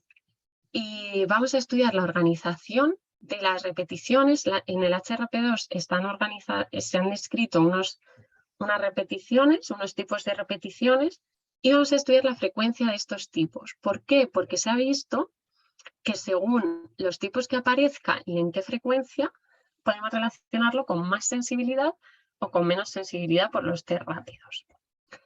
Y ya el siguiente paso de esa secuencia de aminoácidos nos preguntábamos, bueno, ¿y qué pasa con las proteínas, no? Y entonces la primera pregunta era buscar los epítopos lineales. Sabemos cuáles son los epítopos de los anticuerpos de los test rápidos, vamos a buscarlos en nuestras secuencias. Y veíamos que había 2 que siempre estaban, ¿no? Entonces, además, uno de ellos era muy frecuente también en el HRP3. Por lo tanto, podríamos hablar de que nos interesan asegurarnos que estos epítopos estén en los test. También, como hay epítopos lineales y epítopos conformacionales, nos quisimos preguntar si lo que está haciendo el parásito es cambiar su conformación para esconder los epítopos de las proteínas, ¿no? Y bueno, para terminar, quería terminar con esta imagen que es como un resumen metodológico de uno de nuestros últimos estudios, porque me parece como importante entender que todo esto que hemos visto se convierte en un todo, que es necesitamos sacar toda la información posible de lo que está pasando a nivel molecular para epidemiológicamente darle un sentido después en recomendaciones de salud pública, ¿no? O sea, yo necesito caracterizar esta amenaza todo lo posible para poder después ir a actuar con ella. Y esto ya lo decía Marie Curie, que a mí me gusta mucho, ¿no? Cuando hablaba de que es el momento de conocer más para que podamos temer menos. Y en esto, pues, volver a incidir la importancia de los enfoques y multidisciplinares en esta lucha contra la malaria para llegar a soluciones coste efectivas, aplicables y adecuadas entre todos los agentes que intervienen en ello. Y nada más, volver a reiterar mi agradecimiento a la Sociedad Española, a la Universidad y al Centro Nacional de Medicina Tropical y, por supuesto, a todas las personas que hacen posible nuestro estudio y a los equipos locales.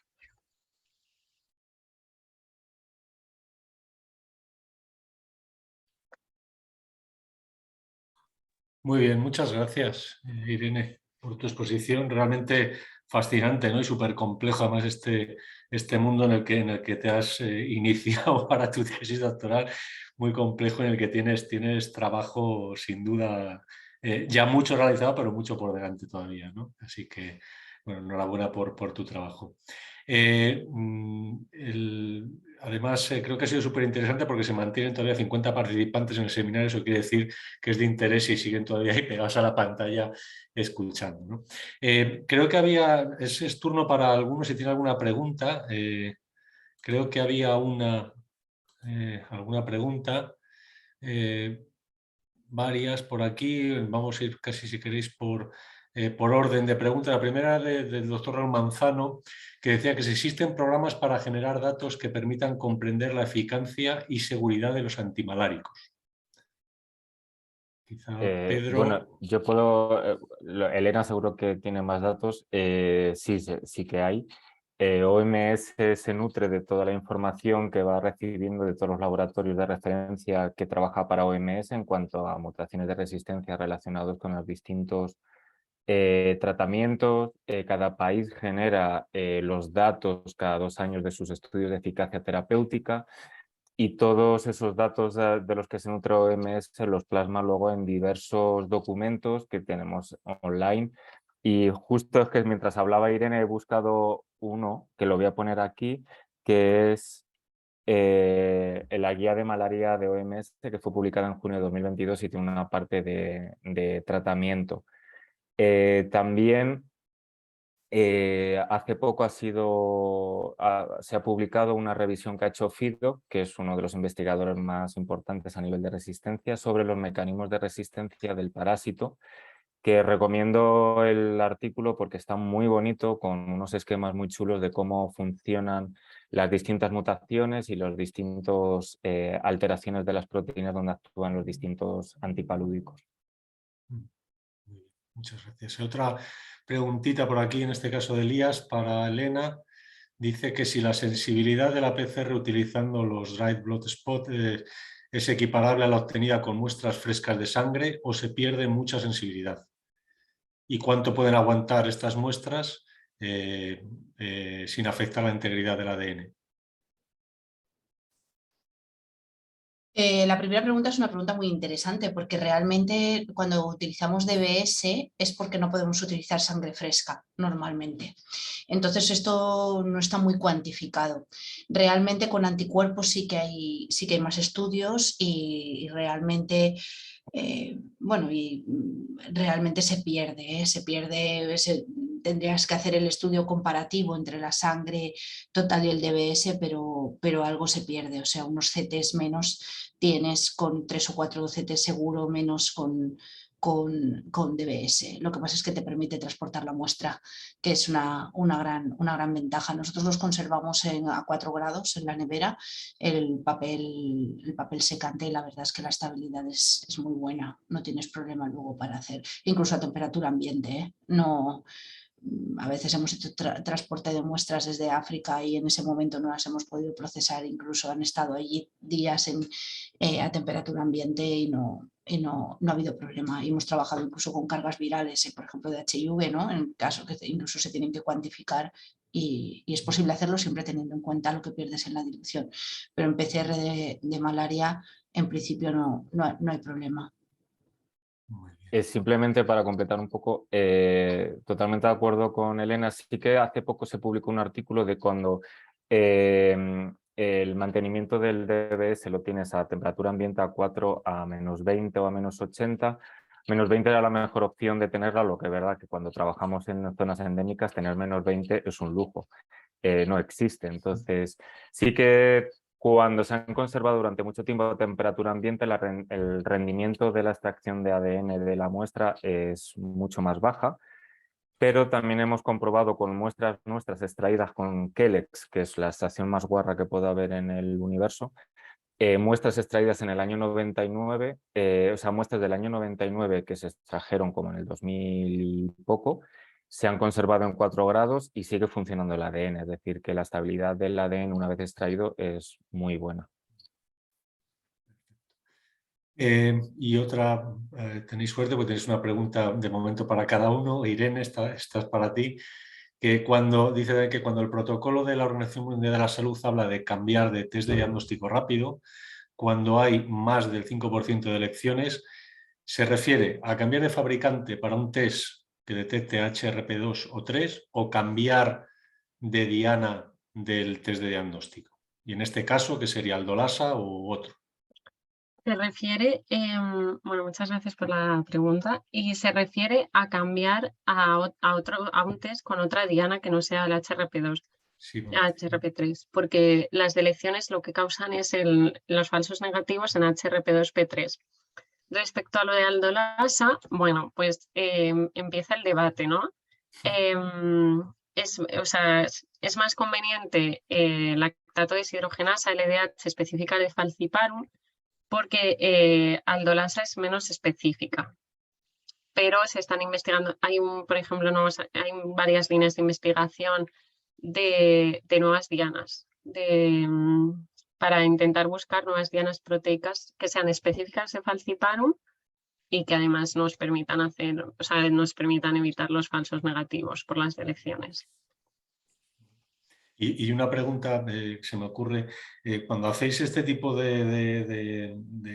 vez hecho el modelaje, todo esto, la posibilidad de modelaje, la posibilidad de los falsos negativos que pueden aparecer, si esto se comunica, por ejemplo, a una región, a un país, esto, claro, supongo que a nivel temporal esto es súper largo. Yo no sé cuánto tiempo de reacción hay una vez que se comunica esto o que... O sea, a niveles prácticos o a nivel práctico, que esto se demora mucho, es muy complicado, ¿cómo se hace llegar todo esto?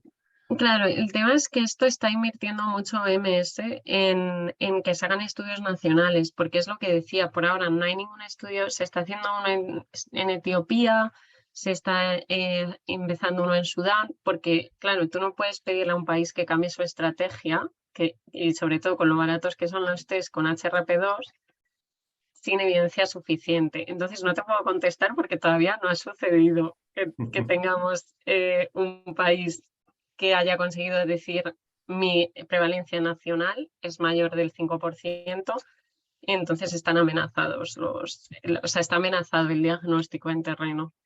Pero imagino que yo imagino que sería lento, pero no tan lento porque tenemos la alternativa, hay test de la LDH funciona. Entonces, bueno, es cambiar a Plasmodium falciparum LDH. Lo que pasa es que funciona peor, porque el HRP2 es muy abundante, está en el citoplasma del parásito, está en el citoplasma del paciente. O sea, como que es una proteína que se detecta muy fácil, es que ha sido un indicador de severidad.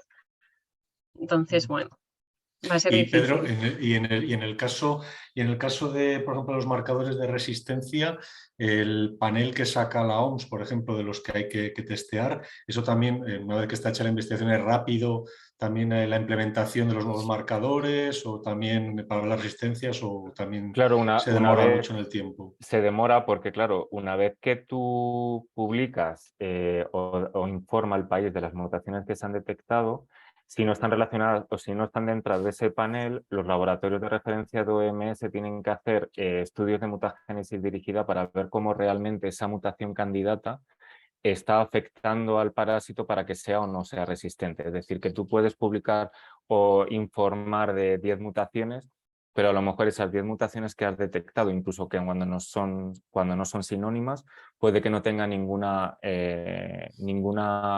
efecto para que el parásito sea resistente. Es decir, que sí que se tarda, es decir, que tú puedes decir que has encontrado 15, pero hasta que OMS pueda decir si tienen relación o no, se tarda un tiempo. Pero bueno, la herramienta molecular lo que nos permite es detectar las mutaciones que luego sean o no sean eficaces, pero para ir controlando si el tratamiento se está dando de forma adecuada o no, si se está haciendo bajo un control de una guía terapéutica, que eso es fundamental que exista en el país. Ujú. Muy bien. Y Elena, ¿tú crees al final que ya para terminar, que jamás abandonaremos la microscopía? Nunca en la vida. Siempre tendremos que utilizar la microscopía, aunque la apoyemos cada vez con herramientas más precisas, ¿no? Pero Bueno, impepinable mantenerla siempre. eso espero. Eso espero que mantengamos la microscopía. Yo creo que nosotros a nivel de diagnóstico clínico la microscopía sigue ayudándonos mucho, ¿no? O sea, quiero decir que la identificación, las técnicas moleculares son rápidas, son automatizadas, pero hay muchas veces que nos generan interpretaciones más complicadas que no la microscopía, ¿no? Por ejemplo, eso que estaba comentando Pedro ahora, ¿no? Nosotros, por ejemplo, lo que nos empezamos sin hacer nada molecular es a detectar pacientes en tratamientos con Riamet o con Coartem, ¿no? Que a las 48 horas mantienen la microscopía positiva, que esto hace unos meses bueno, hace unos años, quizá hace unos meses ya lo vamos detectando, ¿no? Pero pacientes que a las 48 horas mantienen la parasitemia positiva, bueno, pues eso hasta ahora y de momento tenemos que mantenernos en el examen microscópico, ¿no? Y en el control post tratamiento.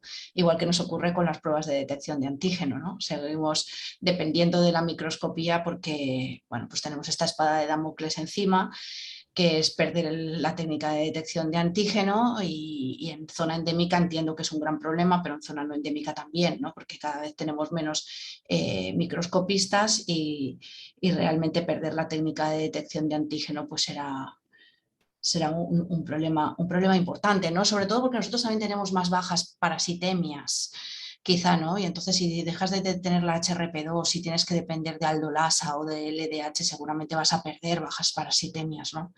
Que es un poco el caballo de batalla, mucho más que en la zona endémica. Pues sí, me temo que de momento pues la microscopía ahí está, ¿no? Tenía una pregunta para Elena. Adelante.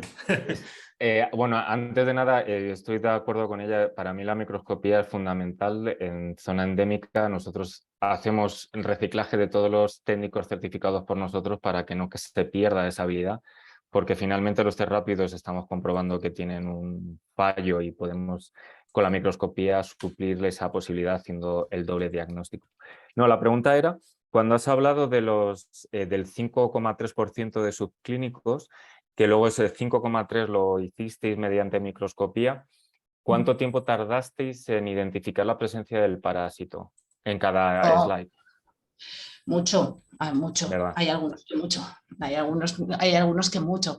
A ver, esto es un sesgo de estos resultados, porque tú tienes el resultado de PCR positiva, entonces hay muchas veces que estás bastante rato para encontrarlo. La verdad es que al principio era un poco de cabezonería, ¿no? Como decir, ostras, ¿y cómo es posible que no lo hayamos...? Y entonces hacemos el algoritmo inverso, empezamos por PCR, como todos, estamos encantados, un resultado rápido, automatizado, bueno, pues hacemos bastante cribado de inmigrantes y todo eso en microscopía es muy duro, ¿no? Entonces, lo que sí que hacemos es que cuando hacemos la extracción de sangre ya hacemos la gota y la extensión, para que no haya problemas a la hora luego de trabajar muestras que ya llevan días en la nevera. Dejamos la gota y la extensión y cuando tenemos el resultado de PCR, los negativos los tiramos y los positivos los teñimos. Y hay algunos que estamos mucho rato, sí.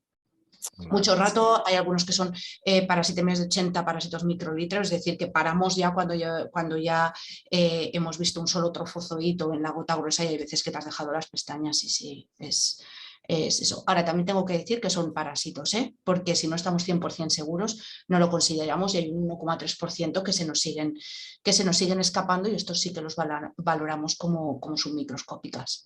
Y en el caso de utilizar la microscopía, vosotros, otros compañeros están trabajando en los database para crear imágenes y hacer una app que nos permita hacer una identificación rápida.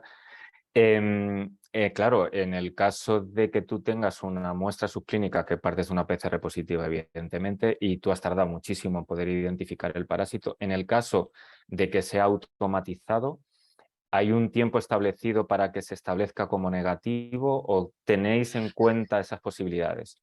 Claro, eso es una cosa muy interesante, ¿no? Saber hasta dónde vas a dejar al equipo que Claro. decida, ¿no? Cuando una muestra es negativa, eso prácticamente es como nosotros, ¿no? Que llega un momento en que dices, mira, es negativo, ya no sigo más, ¿no? Claro, eso habrá que poner, que es lo que me dirá un poco la sensibilidad del equipo automatizado que te va a interpretar. El positivo lo hará muy rápido, ¿no? O bastante rápido, y el problema será pues dar un resultado negativo.